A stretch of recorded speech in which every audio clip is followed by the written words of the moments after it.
Le sujet Tata Monique va visiter la tombe de maman au Mboa. Daniel a écrit. Monique, notre sœur aînée, s'est retrouvée dans un dilemme en ce début d'année 2022. Au départ, Monique voulait se rendre à Johannesburg, mais l'inflation étant une réalité du moment a entraîné le fait que le simple flight ticket pour Cape Town coûtait trop cher. Comme par magie, hurrah! Daniel nous partage un cliché de la Big Racée dans l'avion pour Johannesburg. L'arrivée au Cameroun est prévue pour samedi. François dit, en fait c'est parce que je souhaite également que Aretha puisse elle aussi prendre la décision de revenir au Cameroun et de voir la famille rester au pays et se ressourcer. Mais qui suis-je pour savoir pourquoi n'éprouve-t-elle pas le besoin, l'envie et la motivation? Nous sommes tous différents, les besoins et la définition du bonheur sont individuels. Dans le cas de la célèbre Monique, je pense qu'il lui a fallu du courage. Le courage est une force de caractère qui permet de faire face à un danger. Le courage demande de l'audace et une volonté farouche de ne jamais abandonner et d'avancer coûte que coûte. Avoir du courage ne veut pas dire se lancer sans réfléchir sur un coup de tête dans un quelconque conflit, mais de supporter avec bravoure les épreuves de la vie, qu'elles soient physiques ou morales. François toujours, dit. Le vol est long comme ça pour le Cameroun OMG crie, je comprends pourquoi elle a dû attendre aussi longtemps, bravo à elle. Endormi. Eric réagit, et dit, toi François, tu comprends avec quoi? AAH connaît pas AAH demandé. Toi François, tu peux comprendre quoi? Moi Eric, je pense que si Monique la légende a mis autant de temps, c'est parce que pour certaines personnes faire un voyage ne se limite pas au fait d'acheter un billet d'avion, mais pour ces derniers, il leur faut tout d'abord se faire le film de la destination, s'imaginer comment on sera reçu, et aussi trouver des réponses à prêter pour la partie interrogatoire, questions, reproches, pourquoi ci, pourquoi cela, etc. Eric rajoute, je pense enfin qu'une fois qu'on se sent capable d'affronter cette représentation subjective, cela nous motive ou non dans notre envie d'y aller ou pas. Toujours Eric encore 3xe, dit. NB, le Cameroun a sa culture qui est particulière, il ne faut pas l'oublier. Petite storytime d'Eric, au travers de mon travail sur les réseaux sociaux, j'ai pu faire le constat que les Africains seraient plus ou moins des personnes pour qui l'agressivité verbale est un mode de fonctionnement normal, banal. Et selon moi c'est très grave parce que selon lui, cela crée des maladies mentales, que beaucoup ignorent. Elles sont considérées comme maladies occidentales. Oubliant qu'ils ont tous pour la plupart adopté des modes de vie occidentaux? Question point d'interrogation.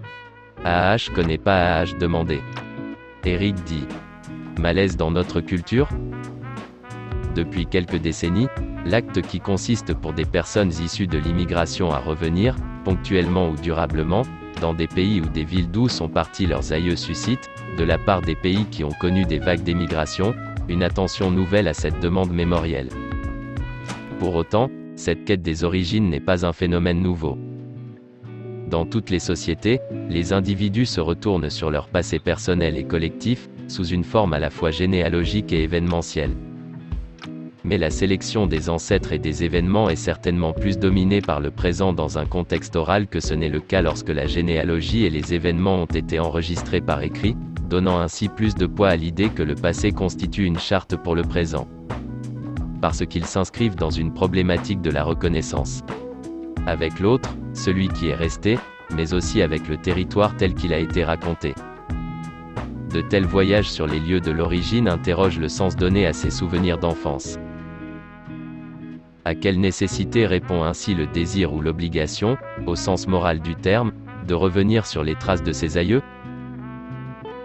Comment le locuteur construit-il ces moments de rencontre et de redécouverte du pays d'origine? Quelles sont les attentes investies dans un tel projet? À partir des discussions que j'ai pu avoir avec des migrants qui expérimentent ces formes de retour, il semblerait qu'il existe une double altérité, autrui, les gens qu'on a laissés qui ont changé et le changement du territoire. Et peut-être la perte de nos repères. Eric rajoute. Je parle aussi de notre manière de communiquer qui est culturelle. Et comme notre peuple est très peu instruit, beaucoup limitent au premier degré des choses. On n'a pas la capacité de pousser la réflexion ou alors nous sommes paresseux. À Genève, Eric a failli se faire poignarder par un ami guinéen à qui il accordait un temps d'écoute de qualité. Ce jour-là, Eric décidait de confronter son ami à ses dires. Il lui demande d'arrêter de lui dire qu'il aime ses enfants, si quand ce dernier appelle au pays pour prendre des nouvelles, il ne parle qu'à la mère. Et pas aux enfants.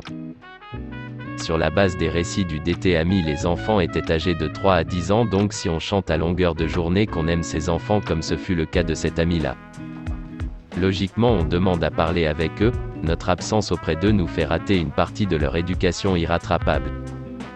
Les faits se sont déroulés à Genève, visage avec les sourcils relevés.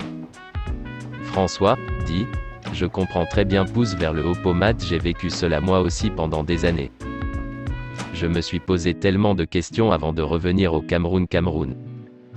Cela m'a coûté des années, si bien que je n'ai revu mon père et ma grand-mère qu'une seule fois. J'ai même eu la chance trèfle à 4 feuilles. En bref, il fallait, comme tu dis Eric, me confronter à ces questions, ces regards, ces médisances, mais à la fin, ça n'a rien changé selon moi. Ou du moins je n'ai pas été affecté ou impacté directement. François ajoute: ceux qui t'aiment sauront que tu étais là et ils seront contents. Selon lui, retourner au bercail cela ressource vraiment, et nettoie le cerveau. Mais de quelle manière? Moi François, ça me ramène à ma réalité, my really life. Eric dit: ce qui m'énerve sur toi François, c'est que justement tu dises de belles choses mais tu as du mal, je pense, à faire profiter les autres de tes enseignements. Tu ne vas jamais en profondeur, au fond du trou. C'est pourquoi toi je t'ai souvent traité d'égoïste et en tant qu'éducateur tu as tant de mal à partager tes connaissances. Tu gardes ce que tu sais pour toi, égoïsme, pourtant j'aime ta capacité de détachement, qui est une très grande compétence autant intellectuelle, professionnelle et sociale. À connaît pas à demander. C'est de ça qu'il s'agit. Merci à Daniel, François et Eric pour leur collaboration. Merci à tous pour votre attention. À la prochaine.